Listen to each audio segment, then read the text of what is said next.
Hello lads, I'm Tactical Pumpkin and today we're going to be talking about XDefiant because I have seen a lot of discussion about this game and how it's supposed to be the Call of Duty killer. I don't exactly agree that this is going to be a Call of Duty killer, and it's not because I think it's a bad game by any means. I just think it's a new IP, it's got no foundation, it's coming from nothing, and then you got Call of Duty over here on the other end of the spectrum, which, I mean, this franchise is a juggernaut. It's been around for since 2003? That's like 21 years. There are people who have played this game as 10-year-old kids, grown up, went to school, graduated school, went to college, graduated college, found a girlfriend, got married, had kids, and they're still playing Call of Duty, and they're not planning on stopping anytime soon. They see a game that has Call of Duty written on the front of it, they're pre-ordering that bitch, midnight release, put little Timmy and Sally to bed, wait for the wife to go to sleep, load up Call of Duty with the boys. You already preloaded it 3 days ago, that's how it is now. Get in there, you realise the game's shit, play a team deathmatch, you die a few times, oh well, the game's shit, skill-based matchmaking shit, it's all shit, crack open a cold one, get on the piss with the boys so you can dull your senses, so you can tell yourself the game's good, I didn't just spend $120 on this piece of shit, the game's good, I'm having fun, it's all good. The point I'm trying to get across is, it doesn't matter that yes, the games haven't been great recently. The average Call of Duty gamer doesn't care what the game is like, if it's shit or if it's good, as long as it's Call of Duty, at the end of the day, as long as you can load into there, shoot people in the face, and get that dopamine release, you're fucking laughing, mate. And this franchise is an absolute juggernaut, spanning across generations, ingrained into people's childhoods across the world. And sure, they've released some sorry excuses of video games recently. Vanguard was really not received very well by the community. The zombies in it were absolute horse shit, nobody cared about them. And then we had Modern Warfare 2, that was just a reskinned 2019, except they took out the good bits. And then Modern Warfare 3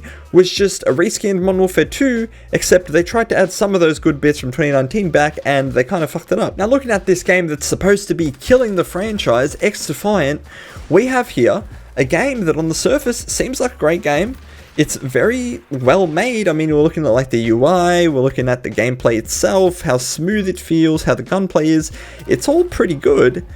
And then we got to think about, wait, what really is this game? It's a free-to-play first-person shooter, and it's made by Ubisoft. Oh my god, bro. Oh, hell no, man. What the fuck? That's right, it's made by Ubisoft. The same company that pioneered the term quadruple A game and proceeded to release an absolute pile of dog shit nothing that died within a day, and is also now recently going on to announce this Assassin's Creed game, which has a $130 edition. And what's locked behind the $130 edition, you ask? Well, if you pay for the $130 edition, you get to play the game on time as opposed to playing it 4 days late. You get more quests in the single player campaign, and you also get a boost in the skill tree in the single player, on top of a bunch of cosmetics and skins. Well shit, Cletus, that sounds like one hell of a deal, don't you think? I'm gonna be on that shit like my brother or my sister. No, if any of you think that that is a good deal, you need to go and get your chromosome checked, mate. And here's the scariest thing, in my opinion, right? That is the extent that they're going to on a fully paid game that is single player, okay? This game is single player. I can only imagine the absolute mountain of dog shit that is going to curse this free-to-play multiplayer experience within the next year or so. Also, let's not ignore that quite literally just today or yesterday, depending on when this gets uploaded, Ubisoft has pushed out a membership service for their most popular game, Rainbow Six Siege. And the most insulting thing about it is it doesn't even seem worth the money.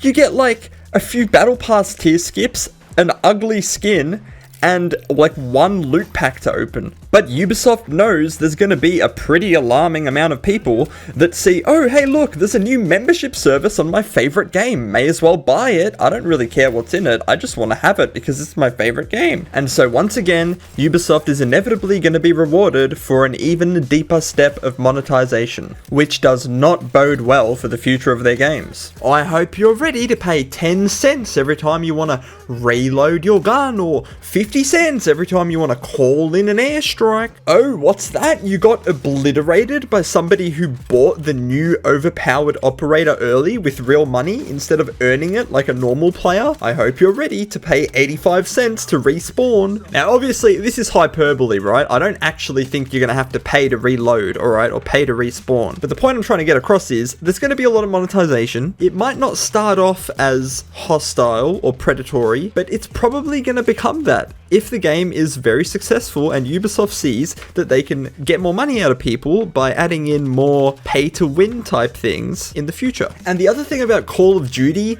is that they can just keep on redoing the same thing over and over again. That's all they need to do. That is the bare minimum. If they can keep doing that, their franchise will not die. It just simply won't, because it's just too long down the road now. If they can at least afford to hire an ape to sit in an office and press Control-C and Control-V on a keyboard every time there's a new release of a game, and then just get some dude to come up with a new title, that's it. That's the formula. They've won. They've won the game. They've won the game of life. And when they do decide to drop another Call of Duty, which is once every year, all they need to do is keep you interested for that year.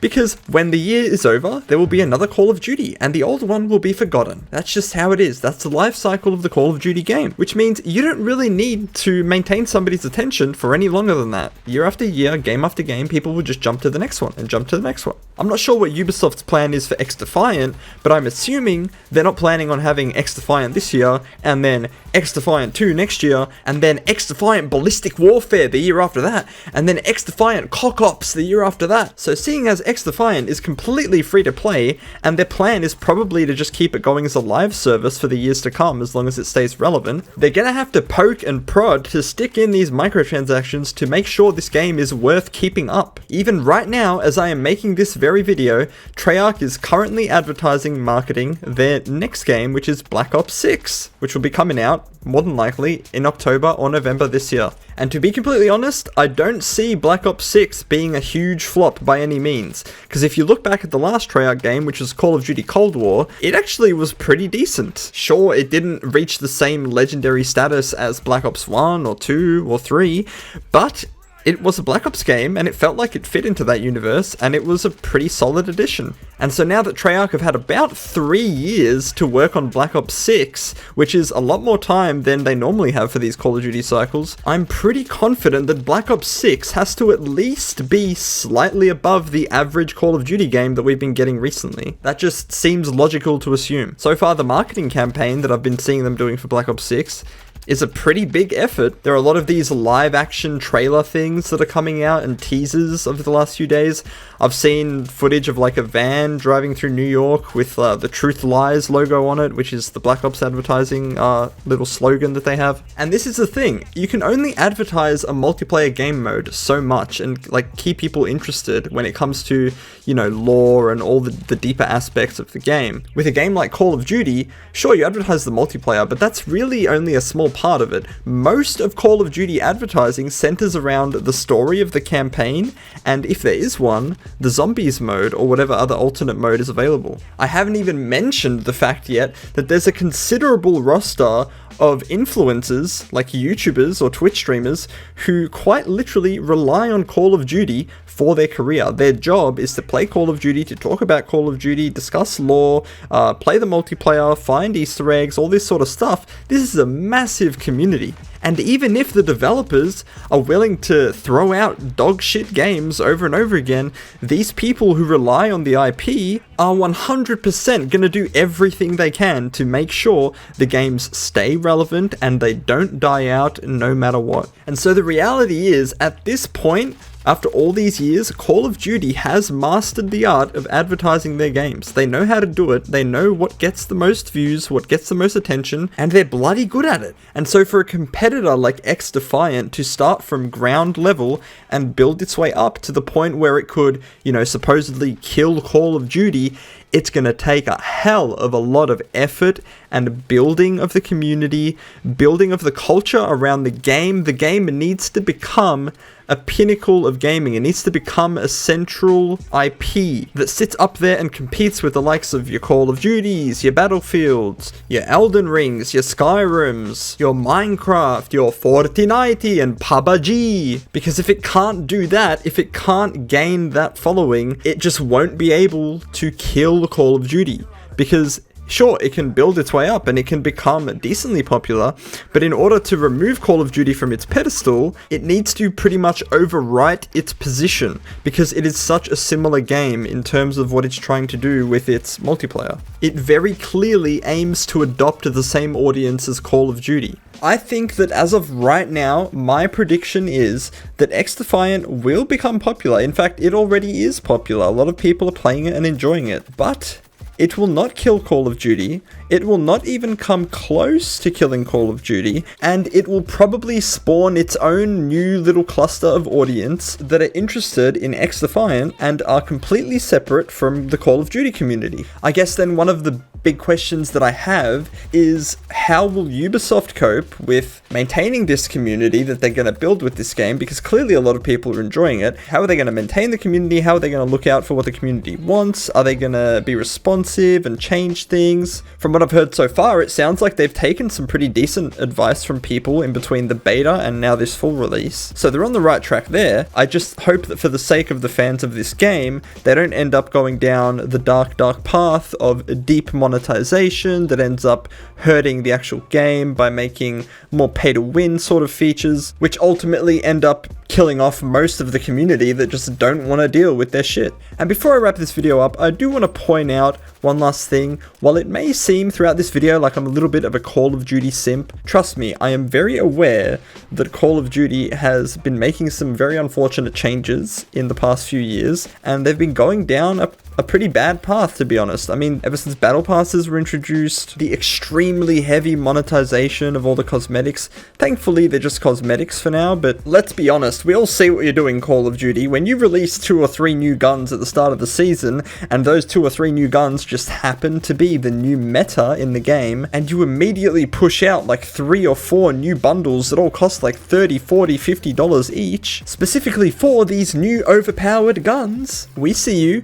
We know you're trying to farm us of our money for these skins, for these overpowered guns, just so that you can nerf them a month later when the next overpowered pack of guns comes out. That's fucked up, and it's a blatant exploitation of this monetization cosmetic system that you've created, which preys on these individuals who are willing to spend thousands of dollars to get these new guns early with these flashy skins, instead of earning them in the battle pass like most players would. But hey, at the end of the day, I suppose it is just their decision if they want to spend that money or not, so can I really blame Activision for taking advantage of these people? I guess it really just comes down to ethics at that point. The truth is though, it is damn near impossible to ignore all the mountains of shit that you can spend money on in Call of Duty, despite the fact you've already paid for the game. I mean, come on, seriously guys, I don't want to be hit with 6 or 7 different huge pop-ups when I load into the game after already needing to restart it because, update requires restart.